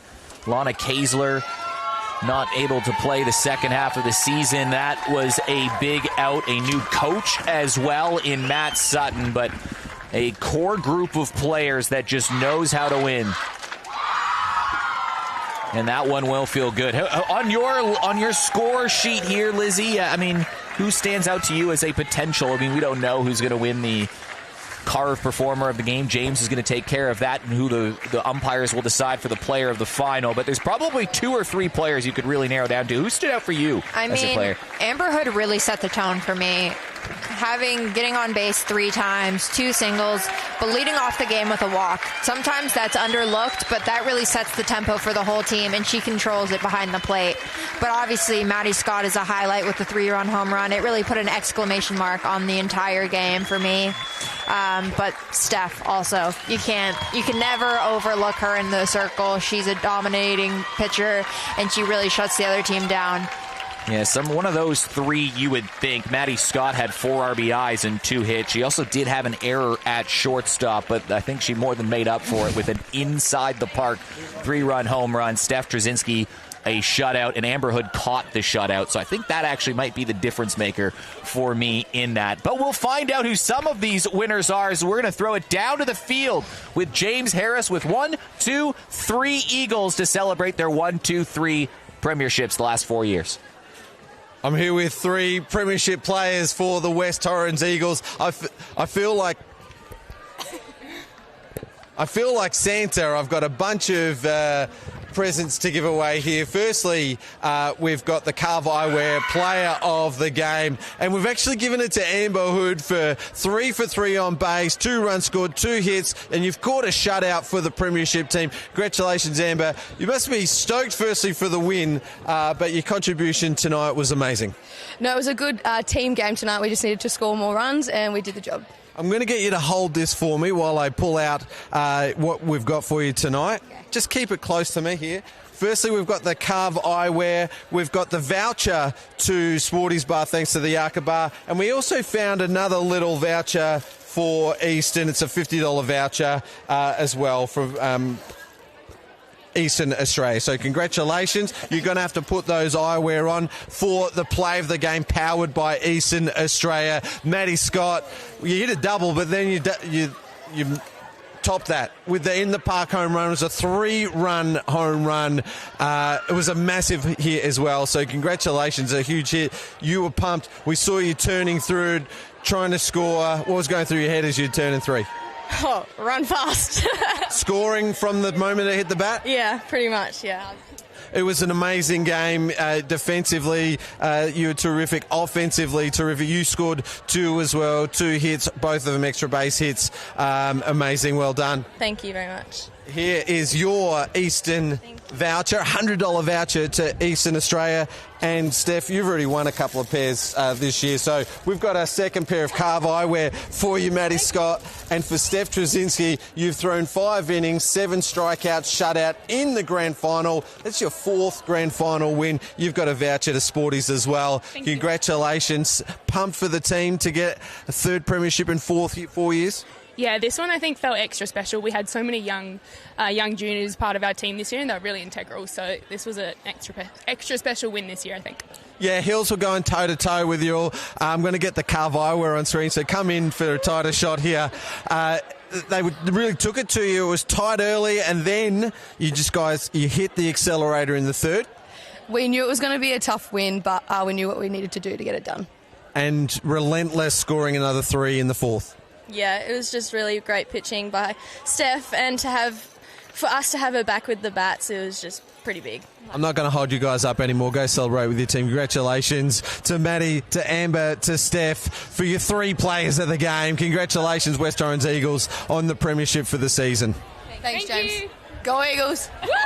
Well, it's a good point that Steph Trzynski made in that, saying this one felt different because of how many kids there were in the lineup. And it's a good point because, yes, those top 4 certainly shouldered their load all season and in the grand final of Hood, Harris, Scott, and Trzynski, all of whom have played for the Spirit, including 3 active members right now. But the bottom of the lineup, all younger players. Players like Asha Scott had to shoulder a big load at some times this year. Same with Talia Sutton.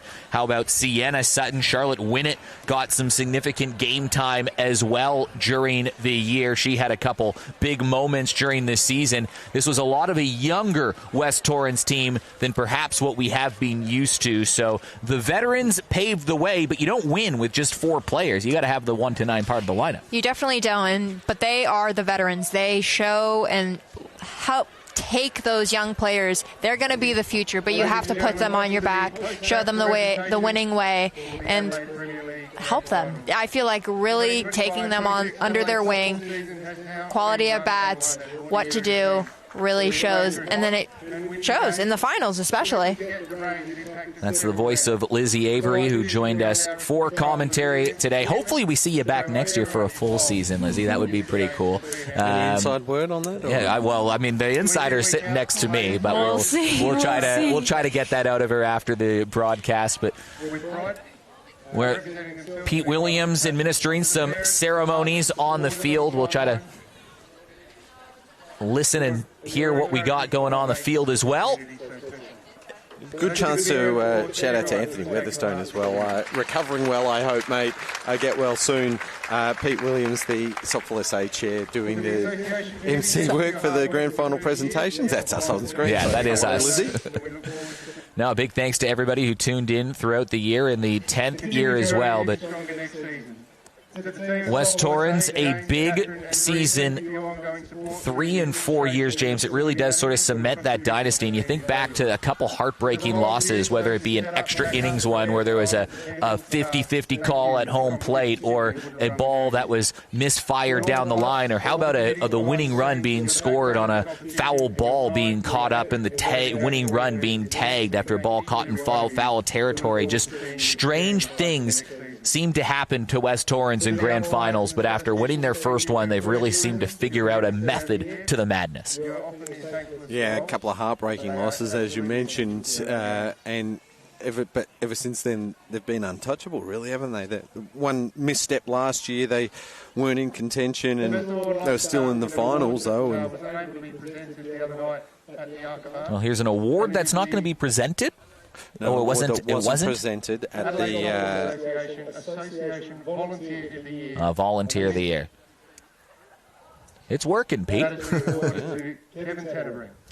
KT, he retired from softball last year, who was done around the diamond. And every time I showed up to the field, he was here more often than not. Well, he was here all the time. So KT enjoying his retirement from softball by spending every day at the softball field, and becoming the Volunteer of the Year. That is well-deserved for Mr. T. Yeah, he helped out with the grounds today as well, so make sure that the lines were freshly marked and dragged as well. But he's retired.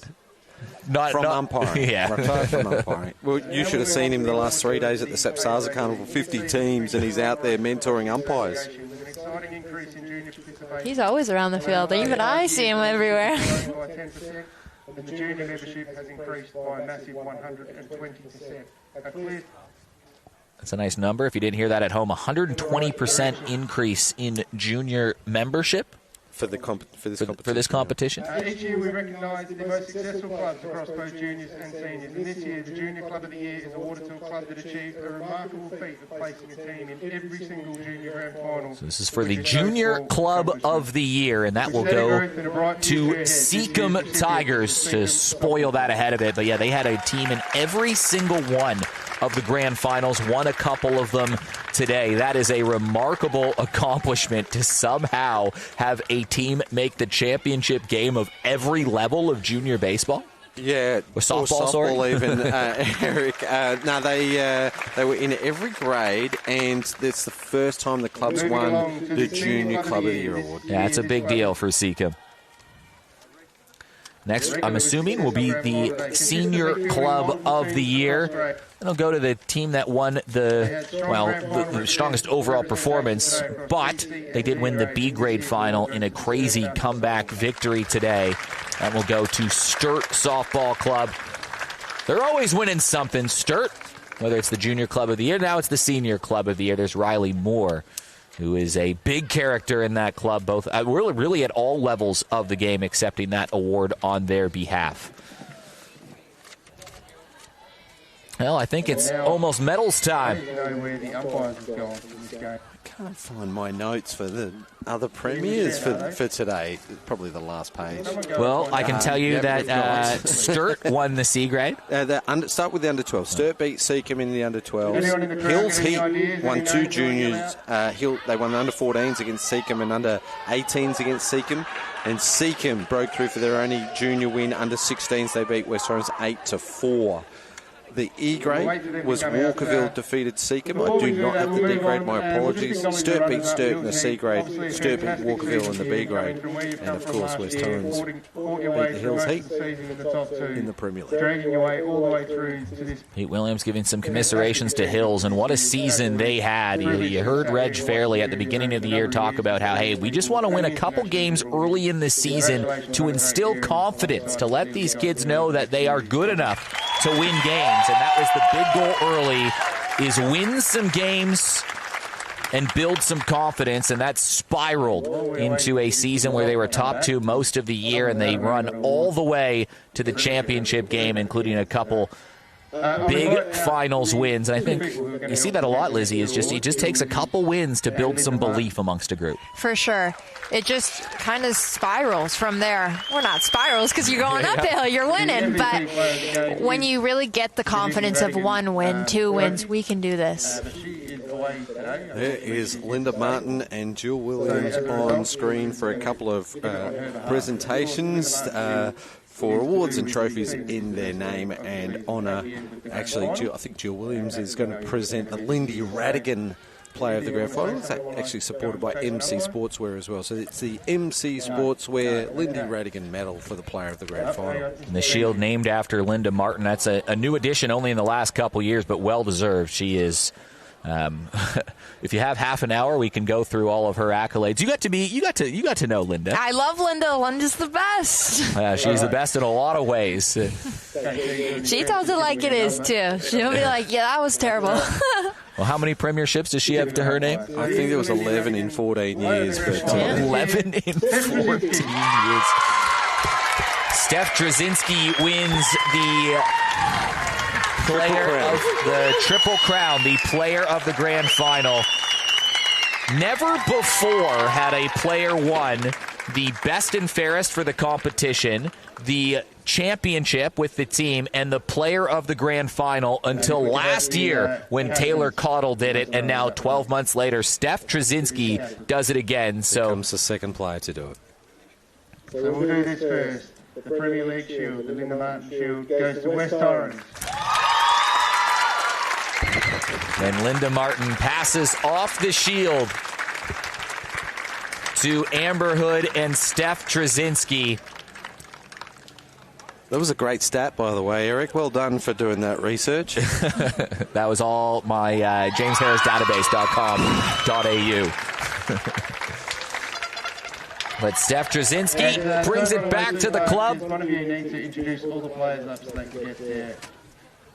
No, they won't get to have that trademark moment yet. They'll give the medal to each of the players. But, yeah, we kind of said while we were off air there, James, there's probably 3 players that you could have really given the player of the Grand Final to, and I don't think you could have gone wrong. It would have been a tough decision. But you throw a shutout in the Grand Final, you probably deserve something. Yeah, for sure. You know, that's not an easy feat in this league, and especially against these hitters. So they scored 7. They only needed 1.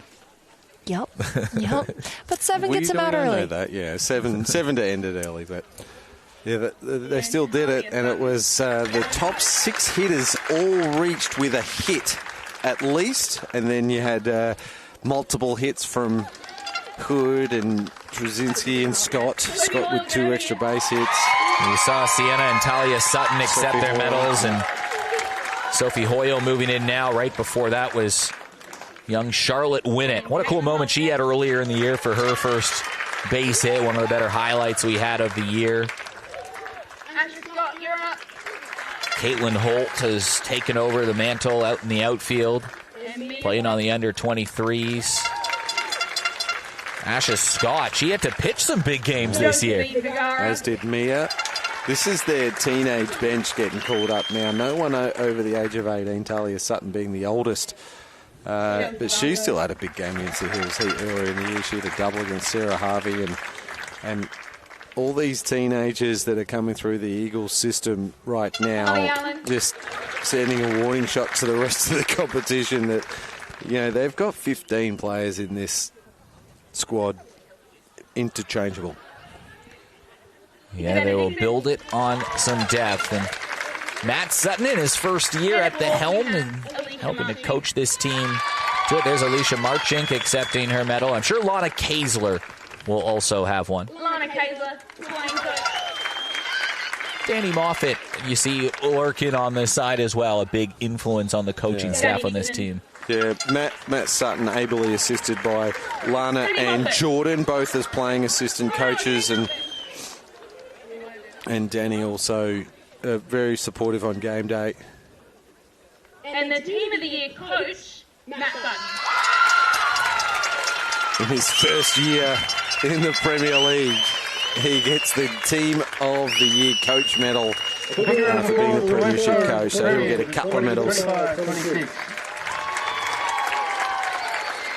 Well, there they are, a slightly different version of the Eagles that we saw a couple years ago, but champions nonetheless. Lana Kaesler has the Linda Martin Shield firmly in her grasp as you get a look at the 2025-26 premiers of the softball South Australia Adelaide City competition. Let's not forget this club played in 6 grand finals between premierships that they'd lost, and then to come out and win 3 of the last 4. A lot of these players were part of that journey, obviously not the teenagers, but the core of this group had to suffer for 6 losing grand finals. They weren't in a row, they were over about a decade, but now 3-time premiership players, a bunch of them. I think Lana's won one before they went on that losing streak, and Steph Trzynski with Glenelg, of course,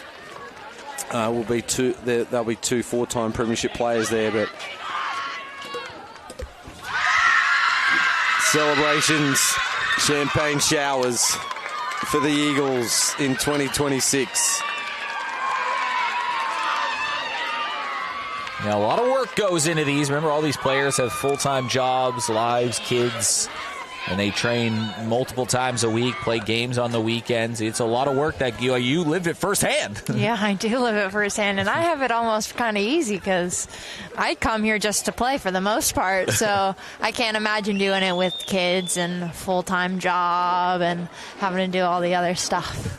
Speaking of kids, I got given a stat.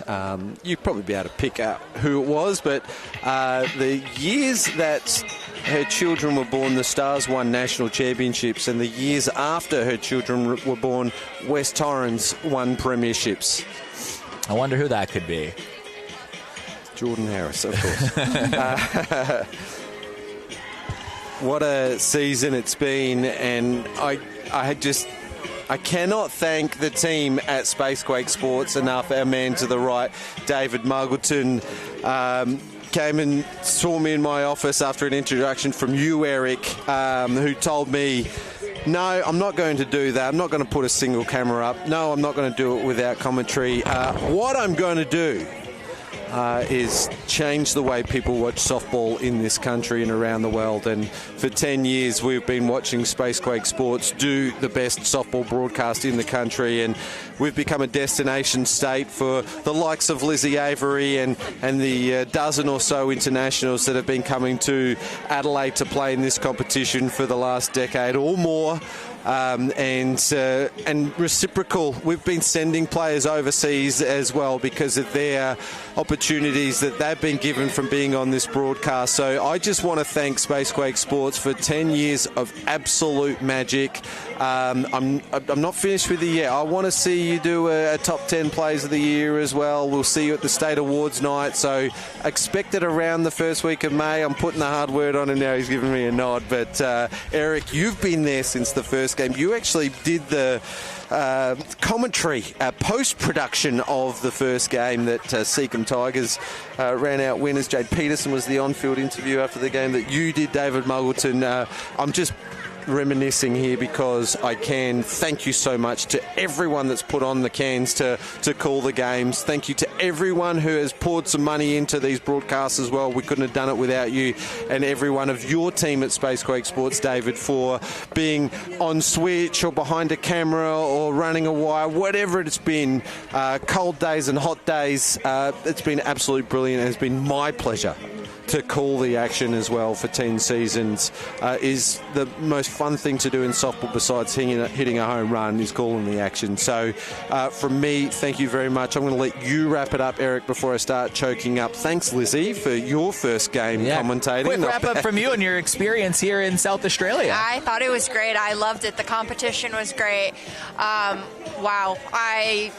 I mean, I had played in Melbourne, I played in the Gilly Shield last summer, but getting to see the Stars players in person and against them more was, wow, eye-opening. And playing with friends, playing with people who love the game, I can't complain on a Saturday with the sun shining and the beach down the road. Thank you very much, Lizzie, for joining the crew. Thanks, James Harris. Thanks, everybody, again. But thank you to all the players and all their support systems for putting this great competition on and putting the efforts that you do into making this competition so fun and so great. So thank you to all the players for the time that they put into it. And that is how we will sign off for 2025-2026. It'll be October in no time. Congratulations to the West Torrens Eagles, your 2026 Linda Martin Shield champions.